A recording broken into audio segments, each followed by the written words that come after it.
chaos. Yeah, I'll probably get it at some point since it should be coming out pretty soon, but I'm given to understand that FB7 is kind of like Flashback 2012 in that it's a clip show largely, but not quite as nostalgic as Flashback. It's not that it's not as nostalgic, it's that it's just not as well edited. Okay. I get it. For me, like, Flashback 2012 was kind of what I would turn to as a kid. Like, if I wanted, like, a Macross kick without having to, like, sit through an entire movie. So that, I ended up watching it a lot. Because it's all just music videos, basically. FB7 just kind of made no sense. It's I don't know, it just wasn't very good. The good thing about it was that, like, Renato and I went to see it in the movie theater, and Yoshiki Fukuyama, who's the singer for Basara, was watching the same, like, was in the theater watching the same screening that we were at. And so we managed to run into him as the movie ended, but that was way more memorable than anything in the movie itself. Wow, that says a lot. The ending is really good. The concert scene where Cheryl and Ronka sing the Firebomber songs, that part was good. But that's like the last probably 10 minutes of it. So you can, like, you know, if you get the DVD or Blu-ray or whatever, you can skip to the very end and watch that, and that's the only good part of it. Well, I'll probably watch it once through just for completionist's sake, but yeah. I think I'll have to buy it at some point, but I'm waiting until I find it used. Reign of chaos. I don't have a PlayStation. I haven't played it at all, but I've watched Tochiro play it a bit. But he wasn't very far along. It was like, I think Mullane had joined him at that point. That's actually pretty early in the game. Yeah, and what was she flying? It wasn't a VF-11. No, for some reason they decided not to give her Maxell. I don't know why. She's if I remember the dialogue right, because my Japanese is definitely very amateurish, Aisha Blanchett builds a replica of her mother's VF-1J for her to fly. Right, And it was painted white and pink. No, it's in Milia's red and white colors. Oh, okay. Then, I don't know what I saw then. And it's actually a pretty funny scene because she's worried about being able to fly it and play her guitar at the same time, and that kind of freaks Alto out, and he's like, play your guitar? What the hell kind of flying are you doing? Yeah, it's I again, I don't have the game. I bought the novelization a couple weeks ago, but my Japanese is pretty bad too, so I have no idea when I'm actually going to be able to sit down and, like, try to read it. But the illustrations are pretty. Oh yeah, and that's the most important part, right? There are far too few of them, but they're pretty. Reign of chaos. But it does sound like they need to make perhaps a... have you ever heard of Gundam Sosei? No. It's a parody manga that was made a few years ago about how Gundam was made, and it's... Oh, okay, yeah. Because I was getting I was getting Gundam Ace every month up until like after Gundam the Origin ended. I kind of stopped, but that's the one with like the fit young Tomino, right? Yeah, he's still bald though. But yeah, it sounds like they need to make a version. They need to make a Macross, so say a parody manga about all the trials and tribulations of making Macross back in 1982. Yeah, well, it was in the, if you get the Animago subtitled version of the Macross DVDs, which I think you can still get from Robotech.com. I'm not sure.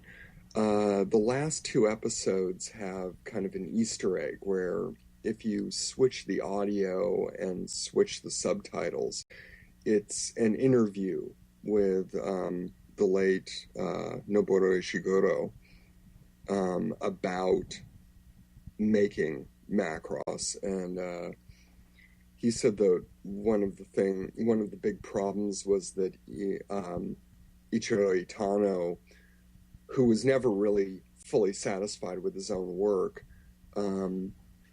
but he would be animating certain scenes and he would steal them. So he'd be working on them in the studio, but he wouldn't be satisfied, so he would take everything and take it home with him to work on it more. But he would just vanish. No one knew how to get in touch with him. You know, no one could find him anywhere. And it was, again, the episode was, would be due to be aired the next day, but Itano had vanished with, like, a lot of the animation for it. And then finally he'd kind of walk back into the studio and be like, okay, I'm done. Huh. Well, maybe Gundam Sosei wasn't quite so off in its in portrayal of him. So yeah, he's kind of a crazy guy. One of those people, like, without animation, who knows where he would be? Because it's like, it's like kind of like certain rock musicians where you read interviews with them and they're like, yeah, if it wasn't for music, I'd be out on the streets. And I kind of get the same feeling about Itano. Huh. Well, that is interesting. I'd never heard that before. Huh. He was also a truck driver for a while, I think, before he got into animation. That was like his one big job before drawing like beer cans as missiles and stuff. Huh. Well, how about that? Reign of chaos. Actually, can we just go on a little bit of a tangent here? And that's one thing I've always wondered about the original Macross is that particular character, Lin Kai-Fun, because I don't know, man. He just seems like one of those characters that kind of drags the entire show down in a way. When I watched Macross again, I think back in like September or something for my 30th anniversary marathon, I basically just fast forwarded through most of the scenes he was in because I just couldn't stand to hear that guy talk. Because everything about him just seems wrong. He looks like he stepped off the set of Saturday Night Fever, and his views are just totally out of place in the conflict they're in. I mean, yeah, some of the UN Spacey are being jerks, but it's just I just can't figure this guy out. I mean, is there any particular reason you've ever heard about why he's such a space hippie? I remember when when I was first watching the show, so this is when I was a kid, and one of my friends who was a little bit older, so he was like 15, I think. He said that he was kind of sorry that in the later episodes, Kaifun just turned into an alcoholic. I'm not. Right. Well, he said that he was how did he put it? He's like, he's a total slug, but he's kind of an important slug. And I kind of agree with that. That yeah, his views are out of place in that conflict, but it's kind of interesting to have someone at least voicing that opinion. But yeah, he's just a jerk. I think kind of the reason he's there is really to create more of a wedge between Hikaru and Minmay. But I'm not sure they needed that, because it seems like her becoming a singer is already the wedge between them. Yeah, that seemed to be working just fine. Right. Because they really don't, Hikaru and Minmay really don't see each other much after she wins the Miss Macross contest. And after he starts flying with Skull Squadron. Right. So yeah, I'm not sure how necessary he was. However, there is kind of the funny thing, bringing it back to Macross 7.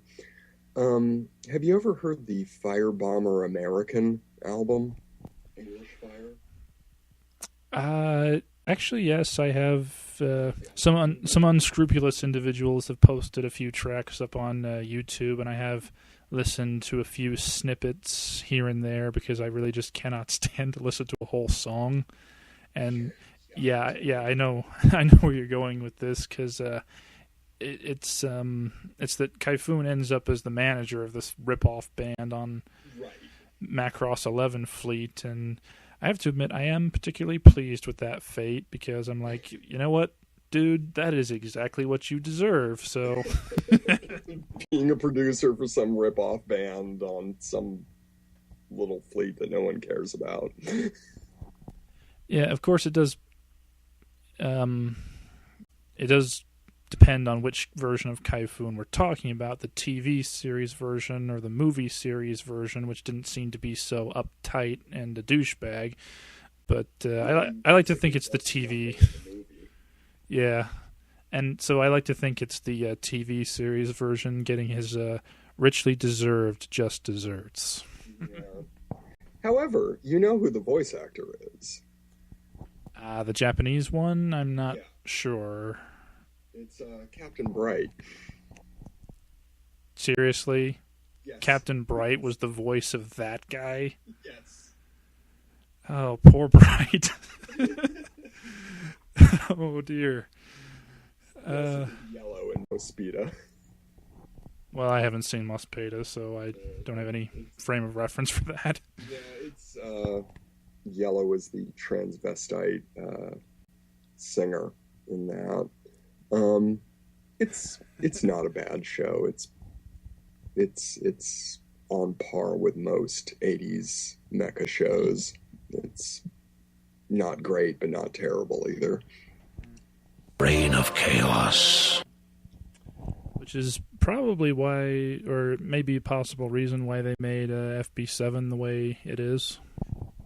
I think it was kind of trying to get the Frontier fans to investigate 7 or at least buy the Blu-ray set. Sell more units. Yeah.